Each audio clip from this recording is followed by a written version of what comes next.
स्वागत करता हूँ एक बार फिर से आप सबका अपने इस चैनल पर।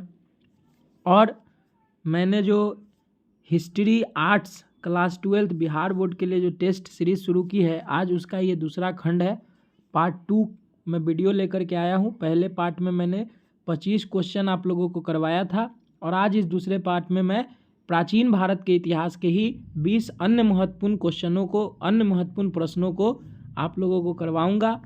तो आप लोग अपना कॉपी कलम ले लेंगे और कॉपी पर 1 से 20 तक नंबर दे देंगे और आपको ABCD में से जो भी आंसर सही लगता है उसको अपने कॉपी में लिखेंगे। फिर जब मैं आंसर बताऊंगा तो उससे चेक करके और अंत में, वीडियो के अंत में आप कमेंट सेक्शन में अपना बताएंगे कि आपको 20 में कितना मार्क्स आया। जो लोग फर्स्ट पार्ट नहीं देखे हैं और इस पार्ट को देख रहे हैं वो फर्स्ट पार्ट को देख ले।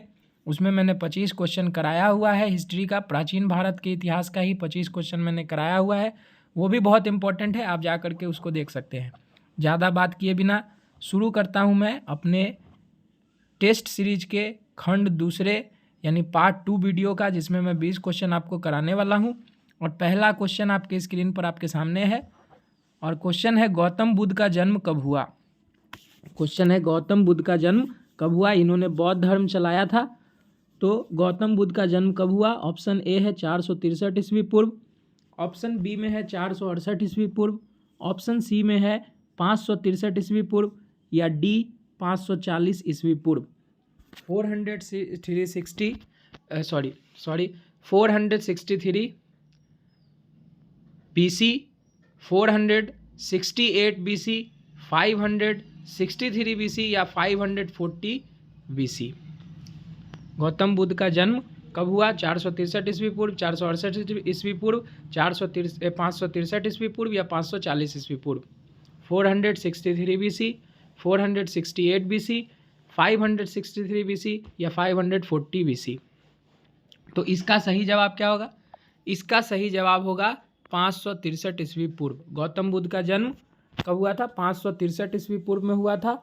और कहाँ हुआ था? तो इनका जन्म नेपाल के लुम्बिनी नामक गांव में हुआ था। लुम्बिनी नाम का गांव था, वहीं पर इनका जन्म हुआ था 563 ईस्वी पूर्व में। और इनके पिता का नाम शुद्धोधन था, माता का नाम महामाया था, पत्नी का नाम यशोधरा था और इनका एक बेटा हुआ था जिसका नाम इन्होंने राहुल रखा था। गौतम बुद्ध ने बौद्ध धर्म को चलाया था, इतना बात याद रखिएगा। और भी प्रश्न आता है इनसे जुड़ा हुआ, और प्रश्न आगे के वीडियोज़ में आएंगे तो फिर उसमें मैं सॉल्व करवाऊंगा। अभी चलते हैं क्वेश्चन नंबर 2 पे। तो ये रहा आपके स्क्रीन पर क्वेश्चन नंबर 2, प्रश्न संख्या 2। और इसमें है महावीर स्वामी की माता का नाम क्या था। क्वेश्चन है महावीर स्वामी की माता का नाम था, तो आपको आंसर बताना है। क्या होगा आंसर? ए त्रिशला, बी महामाया, सी यशोधरा या डी अनिज्या। इन चारों में से कौन थी महावीर स्वामी की माता? आपको यही बताना है। त्रिशला थी, महामाया थी, यशोधरा थी, अनिज्या थी। महावीर स्वामी की माता का नाम क्या था? जल्दी से अपने कॉपी पर इसका आंसर लिखेंगे और अंत में, वीडियो के अंत में कमेंट सेक्शन में ज़रूर बताएंगे कि आपको कितना मार्क्स आया। तो इसका सही जवाब क्या होगा? महावीर स्वामी की माता का नाम क्या था? ठीक है, महावीर स्वामी की माता का नाम क्या था? महावीर स्वामी की माता का नाम क्या था? महावीर स्वामी की माता का नाम त्रिशला था। क्या था? त्रिशला था। और कल मैंने पिछले वीडियो में मैंने बताया है कि महावीर स्वामी का जन्म कब हुआ था। तो महावीर स्वामी का जन्म 540 ईस्वी पूर्व में हुआ था। और कहाँ हुआ था? बिहार में वैशाली के पास कुंड ग्राम है, जो कि अभी मुजफ्फरपुर में पड़ता है, वहीं इनका जन्म हुआ था। जो लोग पार्ट ए वीडियो नहीं देखे हैं, मैं फिर उनसे कह रहा हूँ कि पार्ट ए वीडियो ज़रूर देख ले। वहाँ 25 महत्वपूर्ण क्वेश्चन हैं प्राचीन भारत के, जो आपको फ़ायदा करेंगे आगे एग्जाम में, आपका जो बोर्ड एग्जाम होने वाला है। महावीर स्वामी की माता का नाम था त्रिशला और इनके पिता का नाम क्या था? इनके पिता का नाम सिद्धार्थ था। इस बात को भी याद रखेंगे। बढ़ते हैं आगे प्रश्न संख्या 3 पर। तीसरा सवाल आपके सामने है। हिंदू परंपरा में मोक्ष प्राप्ति का मार्ग है ज्ञान मार्ग, कर्म मार्ग, भक्ति मार्ग या इनमें से सभी। कौन सा सही जवाब है? जल्दी से अपने कॉपी में लिखेंगे और चेक करते चलेंगे। हिंदू परंपरा में मोक्ष प्राप्ति का मार्ग है ज्ञान मार्ग, कर्म मार्ग, भक्ति मार्ग या इनमें से सभी। तो इसका सही जवाब होगा इनमें से सभी। हिंदू परंपरा में मोक्ष प्राप्ति का मार्ग है ज्ञान मार्ग, कर्म मार्ग, भक्ति मार्ग, इनमें से सभी सही जवाब है। आगे बढ़ते हैं, क्वेश्चन नंबर 4 पे आते हैं। और चौथा प्रश्न आपके सामने है, धम्म महामात्रों को किसने नियुक्त किया? ए चंद्रगुप्त मौर्य ने, बी अशोक ने, सी कनिष्क ने या डी बिंदुसार ने। धम्म महामात्रों को किसने नियुक्त किया? ए चंद्रगुप्त मौर्य, बी अशोक, सी कनिष्क या डी बिंदुसार ने। जल्दी जल्दी अपना जवाब देंगे। पिछले वीडियो में मैंने धम्म से जुड़ी हुई कुछ बातें की थी।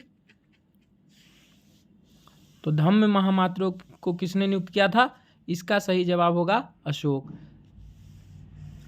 प्राचीन भारत के इतिहास का जो पार्ट ए वीडियो है मेरा, उसमें मैंने बताया था कि धम्म प्रचार को अशोक ने अपनाया था कलिंग युद्ध के बाद। साम्राज्य विस्तार के स्थान पर उसने धम्म विस्तार की नीति अपनाई थी अशोक ने। उसका हृदय बदल गया था और उसके बाद उसने धम्म महामात्रों को नियुक्त किया था और उन्हें अलग अलग जगहों पर भेजा था धम्म के प्रचार प्रसार के लिए। तो इसका सही जवाब होगा बी। आगे बढ़ते हैं क्वेश्चन नंबर 5 पे। प्रश्न संख्या 5, मनु स्मृति में कितने प्रकार के विवाह का उल्लेख है? ए 4, बी 6, सी 8 या डी 10। मनु स्मृति में कितने प्रकार के विवाह का उल्लेख है? ए 4, बी 6, सी 8 या डी 10।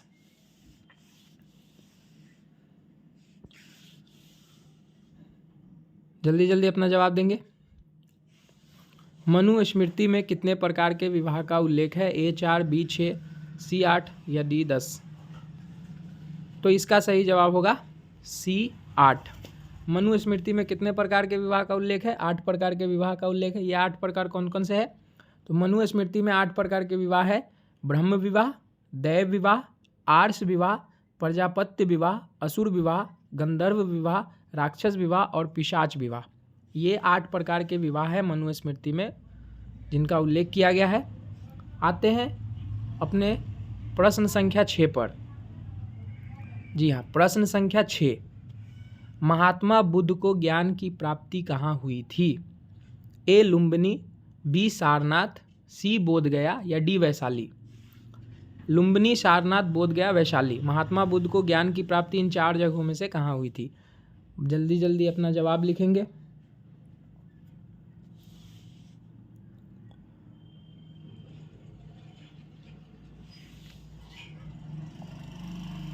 इसका सही जवाब होगा सी बोधगया। महात्मा बुद्ध को ज्ञान की प्राप्ति कहाँ हुई थी? बोधगया में। और उन्होंने सारनाथ में अपना पहला उपदेश दिया था। वहीं से उन्होंने मतलब दिव्य ज्ञान को देना शुरू किया था सबको। और वैशाली उनकी कर्मभूमि रही और लुम्बिनी में उनका जन्म हुआ था। आते हैं क्वेश्चन नंबर 7 पे। प्रश्न संख्या 7, बुद्ध के बचपन का नाम क्या था? जी, बुद्ध के बचपन का नाम क्या था? ए वर्धमान, बी सिद्धार्थ, सी देवदत्त या डी राहुल। जल्दी जल्दी अपना जवाब लिखेंगे। बुद्ध के बचपन का नाम क्या था? वर्धमान, सिद्धार्थ, देवदत्त, राहुल। तो इसका सही जवाब होगा ऑप्शन बी, सिद्धार्थ। बुद्ध के बचपन का नाम क्या था? सिद्धार्थ था। महावीर स्वामी का नाम वर्धमान है, उनके साथ जुड़ा हुआ है। राहुल बुद्ध के बेटे का नाम था। ठीक है, तो बुद्ध के बचपन का नाम क्या था? सिद्धार्थ। आते हैं क्वेश्चन नंबर 8 पे। प्रश्न संख्या 8, वेदों की संख्या कितनी है? हिंदू धर्म में वेद बहुत ही महत्वपूर्ण ग्रंथ माने जाते हैं धर्म के। और बताइए कि वेदों की संख्या कितनी है? 3, 4, 5, 6। ए 3, बी 4, सी 5 या डी 6। वेदों की संख्या कितनी है? कितने वेद हैं? जल्दी जल्दी अपना जवाब लिखेंगे। वेदों की संख्या है कितनी? वेदों की संख्या है 4। कितने वेद हैं? 4 वेद हैं। और ये 4 वेद कौन कौन से हैं? ऋग्वेद, यजुर्वेद, सामवेद, अथर्ववेद। 4 वेद हैं, ऋग्वेद, सामवेद, यजुर्वेद, अथर्ववेद। 4 वेद हैं। आते हैं अब क्वेश्चन नंबर 9 पे। नौमा प्रश्न, क्वेश्चन नंबर 9। भारतीय पुरातत्व का पिता किसे कहा जाता है? ए लॉर्ड कर्जन को, बी कनिंघम को, सी दयाराम साहनी को, या डी लॉर्ड डलहौजी को? भारतीय पुरातत्व का पिता किसे कहा जाता है? लॉर्ड कर्जन को, कनिंघम को, दयाराम साहनी को, या लॉर्ड डलहौजी को? तो इसका सही जवाब होगा अलेक्जेंडर कनिंघम को भारतीय पुरातत्व का पिता कहा जाता है। ठीक है, अलेक्जेंडर कनिंघम को भारतीय पुरातत्व का पिता कहा जाता है। आते हैं क्वेश्चन नंबर 10 पे। ठीक है, प्रश्न संख्या 10, लिंगायत आंदोलन का प्रादुर्भाव कहाँ हुआ? इसका मतलब लिंगायत आंदोलन की शुरुआत कहाँ से हुई थी? ए तमिलनाडु, बी कर्नाटक, सी उड़ीसा, या डी कश्मीर? कहाँ से लिंगायत आंदोलन चला था? और एक चीज़ आपको बता दूं कि लिंगायत आंदोलन या लिंगायत संप्रदाय जो है वो शैव मत से जुड़ा हुआ है। उसी का एक रूप है जिसमें शिव को परम तत्व माना जाता है। शैव मत में शिव को परम तत्व माना जाता है, उसी से जुड़ा हुआ है लिंगायत आंदोलन या लिंगायत संप्रदाय। ये कहाँ से शुरू हुआ था? तो इसका सही जवाब होगा कर्नाटक। क्या जवाब होगा सही? कर्नाटक जी। और शैव संप्रदाय लिंगायत संप्रदाय की स्थापना किसने की थी? लिंगायत संप्रदाय की स्थापना वासव और उन्हीं का भतीजा चन्ना वासव ने की थी। याद रखना है कि लिंगायत आंदोलन का शुरुआत कहाँ से हुआ? कर्नाटक से। और लिंगायत संप्रदाय की स्थापना किसने की थी? वासव और उन्हीं का भतीजा चन्ना वासव ने इसकी स्थापना की थी लिंगायत संप्रदाय की। आगे बढ़ते हैं क्वेश्चन नंबर 11 पे। प्रश्न संख्या 11, घोड़े के हड्डियों के साक्ष्य कहाँ से मिले हैं? ये हड़प्पा सभ्यता से जुड़ा हुआ प्रश्न है और इसमें ऑप्शन ए है लोथल, बी कालीबंगा, सी सुरकोतरा, या डी इनमें से कोई नहीं। घोड़े की हड्डियों के साक्ष्य कहाँ से मिले हैं? ए लोथल, बी कालीबंगा, सी सुरकोतरा, डी इनमें से कोई नहीं।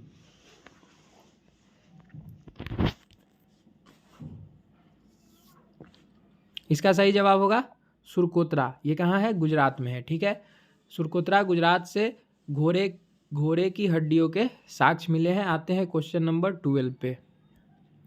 प्रश्न संख्या 12, सर्वाधिक प्राचीन ग्रंथ है नारद स्मृति, याज्ञवल्क्य स्मृति, मनु स्मृति, या गौतम स्मृति? सबसे प्राचीन ग्रंथ कौन है? नारद स्मृति, याज्ञवल्क्य स्मृति, मनु स्मृति, या गौतम स्मृति? तो इसका सही जवाब होगा सी मनु स्मृति सबसे प्राचीन ग्रंथ है। अब आगे आते हैं 13 नंबर प्रश्न पर। मोहनजोदड़ो किस नदी के किनारे है? कल हम लोगों ने जाना था हड़प्पा किस नदी के किनारे, मैंने बताया था हड़प्पा किस नदी के किनारे है, हड़प्पा की खोज किसने की थी। आज मतलब कि इस सेकेंड पार्ट के इस वीडियो में हम सवाल है मोहनजोदड़ो किस नदी के किनारे है? रावी नदी, सिंधु नदी, व्यास नदी, सतलज नदी? बताइए जल्दी से। मोहनजोदड़ो किस नदी के किनारे है? रावी नदी, सिंधु नदी, व्यास नदी, या सतलज नदी?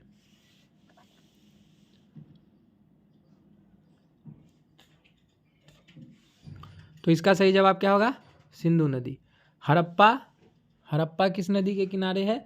हड़प्पा सभ्यता में सबसे पहले दयाराम साहनी ने 1921 में हड़प्पा नगर की खोज की थी। और हड़प्पा नगर कहाँ है? रावी नदी के किनारे था। हड़प्पा नगर कहाँ था? रावी नदी के किनारे था। फिर उसके बाद मोहनजोदड़ो की खोज हुई उसके अगले ही साल, मतलब कि 1922 में। और 1922 में मोहनजोदड़ो की खोज हुई। मोहनजोदड़ो सिंधी भाषा का शब्द है, ये पिछले वीडियो में मैंने बताया था। और इसका अर्थ होता है मृतकों का टीला। ये सिंधु नदी के किनारे है, सिंध पाकिस्तान में है ये। मोहनजोदड़ो सिंधु नदी के किनारे है। ठीक है, आगे चलते हैं क्वेश्चन नंबर 14 पर। 14 नंबर प्रश्न, क्वेश्चन आ गया हड़प्पा किस नदी के किनारे है? तो इसका सही जवाब होगा रावी नदी। अभी बताया मैंने हड़प्पा किस नदी के किनारे है? रावी नदी के किनारे है। आगे बढ़ते हैं क्वेश्चन नंबर 15 पे। 15 नंबर प्रश्न, मोहनजोदड़ो की खोज किसने की? ए दयाराम साहनी, बी राखलदास बनर्जी, सी माधव स्वरूप वत्स, या डी रंगनाथ राव?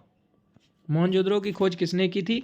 दयाराम साहनी ने, राखल दास बनर्जी ने, माधव स्वरूप वत्स ने, रंगनाथ राव ने, किसने की थी? बताइए चारों में से किसने मोहनजोदड़ो की खोज की थी? ये मैंने बता दिया है कि 1921 में हड़प्पा नगर की खोज हुई थी, 1922 में मोहनजोदड़ो की खोज हुई थी। लेकिन किसने की थी मोहनजोदड़ो की खोज? मोहनजोदड़ो की खोज की थी किसने? इसका सही जवाब होगा बी, राखल दास बनर्जी ने। दयाराम साहनी ने हड़प्पा नगर की खोज 1921 में की थी, राखल दास बनर्जी ने 1922 में मोहनजोदड़ो की खोज की थी। आगे चलते हैं, क्वेश्चन नंबर 16। 16वां प्रश्न आपके स्क्रीन के ऊपर ये रहा, अभी बताया गया प्रश्न है, एकदम अभी बताया गया है। जल्दी जल्दी इसका जवाब दीजिए, किसी का ये गलत नहीं होना चाहिए। अभी बताए हैं मोहनजोदड़ो की खोज कब की गई? कब की गई मोहनजोदड़ो की खोज कब की गई? 1921, 22, 23, 24 कब की गई बताइए।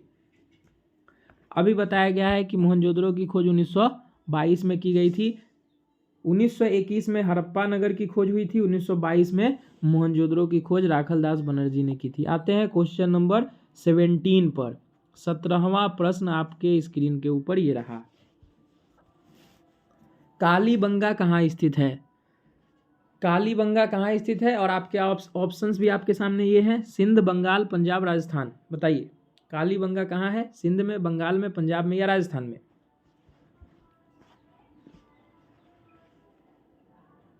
कालीबंगा कहाँ स्थित है? सिंध, बंगाल, पंजाब या राजस्थान?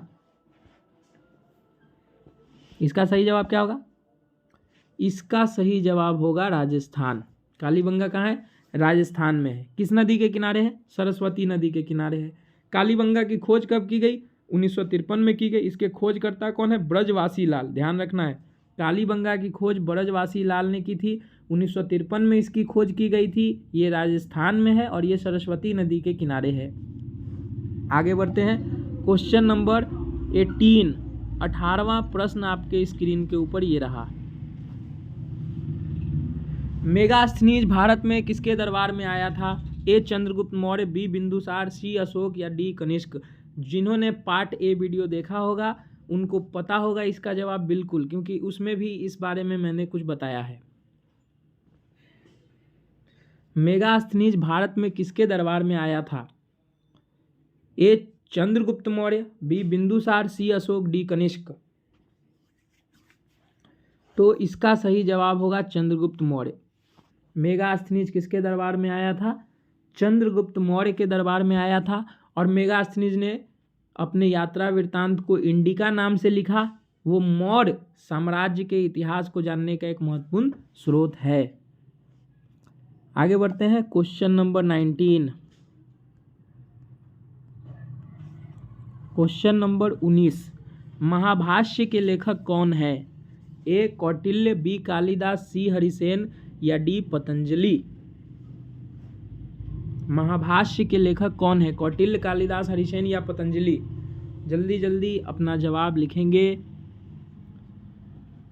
वीडियो का द एंड होने वाला है, अपने नंबर्स को जोड़ कर रखेंगे। वीडियो के लास्ट में कमेंट में ये बताएंगे कि 20 में किसको कितना आया। महाभाष्य के लेखक कौन है? कौटिल्य, कालिदास, हरिसेन या पतंजलि। तो इसका सही जवाब क्या होगा? इसका सही जवाब होगा पतंजलि। महाभाष्य के लेखक कौन है? पतंजलि। आगे बढ़ते हैं क्वेश्चन नंबर 20 पे। आज का ये अंतिम प्रश्न आपके स्क्रीन के ऊपर ये रहा, प्रयाग प्रशस्ति का संबंध किस गुप्त शासक से है? चंद्रगुप्त प्रथम, समुद्रगुप्त, स्कंदगुप्त या चंद्रगुप्त विक्रमादित्य। प्रयाग प्रशस्ति का संबंध किस गुप्त शासक से है? चंद्रगुप्त प्रथम, बी समुद्रगुप्त, सी स्कंदगुप्त या डी चंद्रगुप्त विक्रमादित्य। चार में से कौन सा जवाब सही है? प्रयाग प्रशस्ति का संबंध किस गुप्त शासक से है? चंद्रगुप्त प्रथम, समुद्रगुप्त, स्कंदगुप्त या चंद्रगुप्त विक्रमादित्य। इसका सही जवाब होगा समुद्रगुप्त। प्रयाग प्रशस्ति से समुद्रगुप्त के साम्राज्य विस्तार की जानकारी मिलती है। प्रयाग प्रशस्ति से समुद्रगुप्त के साम्राज्य विस्तार की जानकारी मिलती है। तो ये वीडियो यहीं पर अब समाप्त होता है। अलविदा, गुड बाय, और अपना ख्याल रखिएगा।